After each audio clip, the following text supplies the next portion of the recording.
ರಾಜ್ಯ ರಾಜಕೀಯ ಇತಿಹಾಸದಲ್ಲೇ ನಾಳೆ ಹೊಸ ಮೈಲಿಗಲ್ಲು. ನೂತನ ರೆಕಾರ್ಡ್ ಕ್ರಿಯೇಟ್ ಮಾಡಿದ ಸಿಎಂ ಸಿದ್ದರಾಮಯ್ಯ. ರಾಜ್ಯವನ್ನ ದೀರ್ಘಾವಧಿ ಕಾಲ ಆಳ್ವಿಕೆ ಮಾಡಿದ ಮುಖ್ಯಮಂತ್ರಿ. ದೇವರಾಜ ಅರಸು ರೆಕಾರ್ಡ್ ಸರಿಗಟ್ಟಿದ ಸಿಎಂ ಸಿದ್ದರಾಮಯ್ಯ. ನಾಳೆ ದೇವರಾಜ ಅರಸು ರೆಕಾರ್ಡ್ ಬ್ರೇಕ್ ಮಾಡಲಿರೋ ಟಗರು. ನಾಳೆ ದಾಖಲೆ ಮುರಿದು ಸಿಎಂ ಸಿದ್ದರಾಮಯ್ಯ ಇತಿಹಾಸವನ್ನ ಸೃಷ್ಟಿ ಮಾಡ್ತಾ ಇದ್ದಾರೆ. ಅತಿ ಹೆಚ್ಚು ಅವಧಿಯ ಸಿಎಂ ಎಂಬ ಹಣೆಪಟ್ಟಿಗೆ ಕೇವಲ 1 ದಿನ ಮಾತ್ರ ಬಾಕಿ ಉಳ್ಕೊಂಡಿದೆ. ಈ ಹಿಂದೆ ದೇವರಾಜ ಅರಸು ಹೆಸರಲ್ಲಿ ಈ ದೀರ್ಘಾವಧಿ ಸಿಎಂ ಅನ್ನೋ ಆ ಪಟ್ಟ ಇತ್ತು. ನಾಳೆ ಮುಖ್ಯಮಂತ್ರಿ ಸಿದ್ದರಾಮಯ್ಯ ಹೆಸರಿಗೆ ಸುದೀರ್ಘಾವಧಿ ಸಿಎಂ ಪಟ್ಟ ಸೇರ್ಪಡೆಯಾಗುತ್ತೆ. ಮುಖ್ಯಮಂತ್ರಿಯಾಗಿ 2792 ದಿನ ಪೂರೈಸಿದ್ದಾರೆ ಸಿಎಂ ಸಿದ್ದರಾಮಯ್ಯನವರು. ಜನರ ಆಶೀರ್ವಾದದಿಂದಲೇ ಈ ರೆಕಾರ್ಡ್ ಅಂತ ಹೇಳಿದ್ದಾರೆ ಸಿಎಂ ಸಿದ್ದರಾಮಯ್ಯ. ಸಿಎಂ ಸಿದ್ದರಾಮಯ್ಯಗೆ ಶುಭ ಕೋರಿದ್ದಾರೆ ಡಿಸಿಎಂ ಡಿಕೆ ಶಿವಕುಮಾರ್.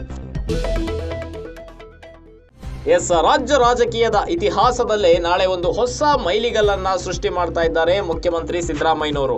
ಈ ಹಿಂದೆ ಸುದೀರ್ಘಾವಧಿ ರಾಜ್ಯವನ್ನಾಳಿದ ಮುಖ್ಯಮಂತ್ರಿಗಳು ಯಾರಪ್ಪ ಅಂದ ಕೂಡಲೇ ತಕ್ಷಣ ನೆನಪಾಗ್ತಾ ಇದ್ದಿದ್ದು ದಿವಂಗತ ದೇವರಾಜ ಅರಸು ಅವರು. ಇದೀಗ ದೇವರಾಜ ಅರಸು ಅವರ ದಾಖಲೆಯನ್ನ ಸರಿಗಟ್ಟಿದ್ದಾರೆ ಮುಖ್ಯಮಂತ್ರಿ ಸಿದ್ದರಾಮಯ್ಯನವರು.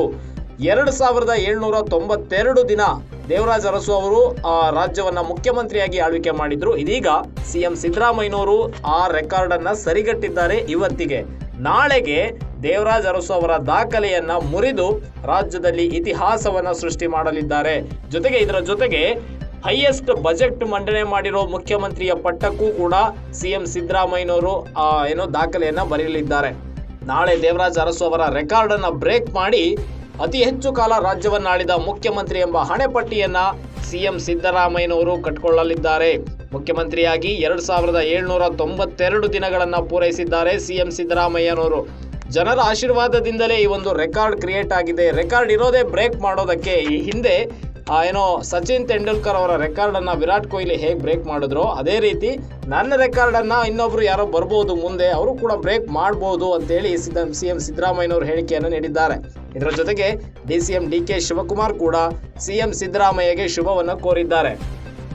ಸಂಪೂರ್ಣ ನ್ಯೂಸ್, ನಮ್ಮ ನಡಿಗೆ ವಾಸ್ತವದ ಕಡೆಗೆ. ಇದು ನಿಮ್ಮ ಧ್ವನಿ.